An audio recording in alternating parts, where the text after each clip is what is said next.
Hello, and welcome to Guiding Assets, the flagship investment podcast for CFA Institute. I'm Mike Wahlberg, and we're excited to bring you a special episode of Guiding Assets this week, as I'm actually joined in person by my two guests, Ian Robertson and Sameer Somal. Both CFA charter holders, both very accomplished within and outside their fields. It's tempting to read the full bios, but I'll be brief. Ian is a Vice President, Director, Portfolio Manager, and member of the Executive Committee of Odlum Brown Limited, a Canadian wealth manager. In addition to his day job, Ian is a PhD candidate at Oxford, where he's working on a dissertation on responsible investment. It's through his interest and work on this topic that Ian crossed paths with our second guest. Sameer Somal is the CEO of Blue Ocean Global Technology and co-founder of Girl Power Talk, an organization dedicated to empowering young women.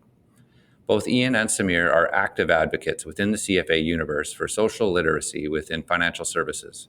And they're joining me today to talk about the future of work of our industry. Welcome, gentlemen. Thank you. Nice to be here. Thanks, Mike. It's a pleasure. Now, as a backdrop to our discussion, the CFA Institute published a report this month, The Future of Work in Investment Management. And I'm curious to hear today your reflections on the report in terms of how it applies to your day-to-day. Now, Sameer, let's start with you. What do you think will be the biggest trends or changes in financial advisory and the way we serve clients over, say, the next 5 to 10 years? Well, I think financial advisory embracing and adapting technology that's been accelerated by the COVID-19 pandemic. It's now okay for you to suggest to a client meeting in video as opposed to going and meeting them in person. And I think those in-person relationships will be really focused on the relationship as opposed to standard quarterly or monthly meetings that you have with clients. And so leveraging technology, both in terms of your interaction and how the relationship develops, but also in the way that you're communicating and being able to deliver for your clients when accounting for kind of all their goals and their investment portfolio and factors. Secondly, I think this migration we've seen over the last 20, 30 years from a focus on returns to comprehensive wealth management and financial planning. How does one account for all the different factors and make sure that they're staying and keeping people on the road to financial independence or protecting their wealth? How about you, Ian? Reflecting on your role as a financial advisor, what do you see as being substantially different in sort of the next 5 to 10 years' time, and how might it change?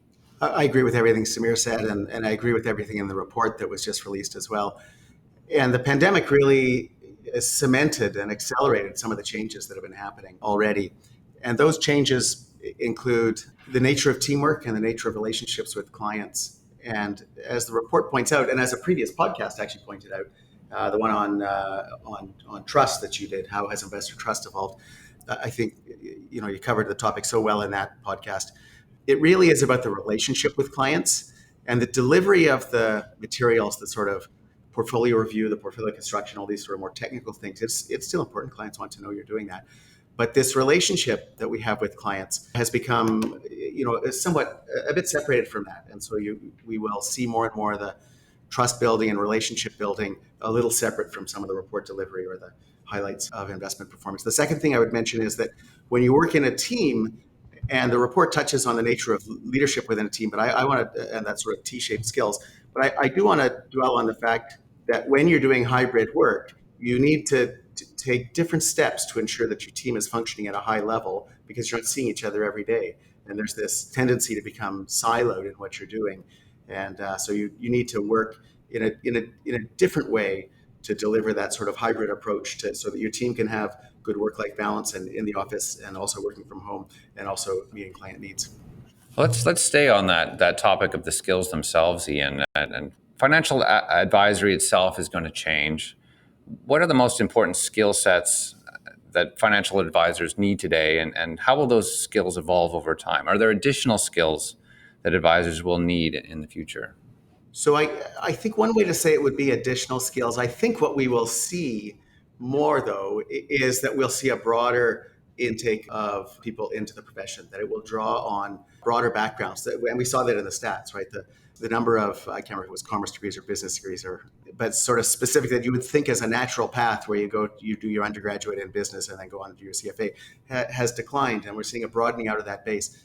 And responsible investment and this integration of ESG issues into into portfolio analysis, into security analysis, into portfolio construction, into engagement and proxy voting, but also into the relationship with private clients. All of that is a very solid path in a slightly different direction than we had. You think back to the 70s and the 80s when finance had this physics envy, right? It was a really numbers-based approach. And then you kind of had on the other side the people that dealt with clients. And now that's becoming more integrated. Clients want to know how these factors are being taken into account, how their portfolio holdings are impacting things, and to some extent they want some of the holdings aligned with their morals and their values. And so drawing from a broader set of backgrounds in social sciences, in arts and literature, in biology, and in physics, we're starting to see that already into the analytical side, and I think that's going to happen on the private client side as well. Yeah, and you mentioned this idea of the T-shaped skills and even T-shaped teams is something that that the report gets into there as well. Is that a way that investment advisors might be able to differentiate themselves maybe within the firm itself? It is, yeah. I think a lot of the differentiation actually, when you're in a competitive industry and you see great advisors from other firms, I have to say I have a lot of respect. People know who's doing a good job for their clients and who's not, and what firms are doing a good job and what firms aren't. And I think there's lots of space in the industry for CFA charter holders, others that have a really sound foundation, that have a baseline of a code of ethics. And so that T-shape, I think, you need that bedrock of the financial understanding, but that depth can also come in other areas like biology, like philosophy, like economics. There are a number of lenses, Charlie Munger would call them matrices, through which you can view the world. And it helps you as an analyst, that's what Charlie Munger is pointing out, but it helps you as a portfolio manager as well. And so that depth, you need the base, the sort of CFA charter, but you can also have a very good depth of knowledge in other areas as well, and then broaden that out by reading widely and just keeping up in other areas. Yeah, because just to clarify for our listeners what a T-shaped team looks like, this is where we're seeing the broaden, a more of an integrated team, not just, an equity analyst that's picking stocks, but it's sort of a broader set of sort of the A team that comes here. You've got the technology people, you've got, AI integrated into the process in some parts. You've got, all of these different disciplines coming to bear on it. Any thoughts on that, Sameer? Yeah, well, it's ironic that technology brings us close to people far away. Those listening to this podcast, our friends at CFA Institute, but it takes us away from those sitting right next to us. So more so than ever, relationships and that multiplier effect with respect to how you're fostering trust is going to be important. It's less about what is the market going to do and more about what is the hurdle rate that an investor or family needs on their balance sheet in order to maintain financial independence and security. And being able to relate and connect is more so important than ever. I can think of a conversation that I had with a CEO of a Fortune 500 company earlier this week in Boston. And he said that, Sameer, I've been working with an investment advisor that I like, but you can just feel that I'm just another client to them. They really don't take an interest in me. They haven't made any effort to speak to my wife. I mentioned that my kids are in a position where they wanted to open accounts. And he said, kind of suggested Robinhood and said some of these other places and didn't take that on as an opportunity. And this is someone that maybe just assumes that because we've done business for a long time and he's done well, that that's good enough. And now I'm out shopping the relationship. I think it was Ian mentioned the episode we had back in April with Adrienne Penta and Gary DeMoss, which is similar to the chat that the three of us are having today. In that one, we talked about trust, and then one of the conclusions out of that was that the changes in client communications and technology post-pandemic mean that in-person gatherings with clients in the future are going to need to be more purposeful. You're not always going to be able to be right in front of them in the room with them. Now, Sameer, you wrote an article for CFA Institute last year called The Future of Networking, 5 Tips to Enhance Your Digital Presence. Can you share with us a few of those tips? The goal here being to really help our audience, those who want to build greater trust with their prospects and clients online when they can't always meet them in person. Sure, happy to provide some comments on that. And I think Eric Schmidt said it best when he said, identity will be the most valuable commodity for citizens of the future, and it will exist primarily online. And so the way that you cultivate and build relationships is, for better or for worse, Mike, forever connected with what is happening on the internet. And having spoken, or when I'm in front of an audience of CEOs or executives in financial services or investment management, I oftentimes get the question, I can see it written on people's faces, well, our business is word of mouth and it's referrals. And so the internet and the digital presence doesn't matter. And I think that has changed now, when your best client that you would love to have 20 more of is talking about you at a cocktail party or behind closed doors, and they refer you, that potential client is not going to call you. They're likely going to look you up on Google. They're going to see what they feel, what they connect with, and is this somebody I can trust? And so when you think about digital presence, I think, one of the most important components is, of course, LinkedIn, your professional resume. And all of the details matter, be it when you're writing a financial plan, or be it when somebody's looking at the background image on your LinkedIn profile. And have you taken the time to articulate some of your accomplishments or areas of expertise? That LinkedIn is where somebody makes a judgment. Their picture's a little bit blurry. They look a little bit disheveled. That's not the person that I want to entrust with $10 million. So that first impression is important. And then, of course, curating, I would say content that is relevant. It's choice overload in today's day and age, where you feel like, wow, I'm not doing enough on social media. I'm not writing enough articles. I'm not doing a podcast. I'm not on video. I think it's important to focus on quality rather than quantity, so that when somebody sees an interview that Sameer did with the Georgetown Alumni Association from, I think, 2013, it is still relevant for somebody getting to know me and understanding what's important and how I'm driving forward as an entrepreneur. I think those are a few of the tips that we shared in the article, but we could probably have a couple hours here talking just about digital presence for investment professionals. And it's clearly an overlooked element, one that I know CFA Institute is placing increased emphasis on. Now, you've both, I've said off the top there, you've both been encouraging fellow investment advisors to become educated on sustainable investing and building sustainability expertise into their advisory practices. The goal there being to better serve clients who want to invest in sustainable public or private companies or have impact through their investments. Now, CFA Institute itself has also been developing resources in this area, as you know, having recently launched its certificate in ESG investing. Now, Ian, can you talk a bit about the current course that you and Sameer are delivering to societies? That's what has brought Sameer into town today and gave us this opportunity to sit down together. Why did you develop it? And from observing your own business, what advantages do you see for financial advisors who have diverse teams? It's a great question. And I have to say right off that I think CFA Institute has done, and kudos to the UK Society, a terrific job with the certificate in ESG investing. It's fantastic. But still, when I talk to fellow charter holders and other investment professionals, be it on the analytical side or on the retail side, there still is this confusion about the sort of values-based approach and the alignment of portfolios with client morals, which is a behavioral finance thing we would learn from the CFA program, versus the ESG integration of material issues into the valuation and selection of securities and the construction of a portfolio. And with that confusion, and it's amplified by the media, and there's a sales angle to this as well. Wall Street likes to deliver things that people will buy, and so they're more than willing to lead with one screen fund or screened index fund or another, and those are meeting a need. And so charter holders will stand back and look at that and say, but what about the efficient frontier and just delivering the best risk-adjusted return? And so the course that Sameer and I have developed, it's a sort of 45 to 1 hour, just run through using the ESG integration and the sort of neoclassical, this sort of valuation and best risk-adjusted return framework, but then also showing, and this is where if you're going to deviate from that and have a sort of morals-based alignment, a low carbon portfolio, that you just have to treat that a different way. And this is what some clients want.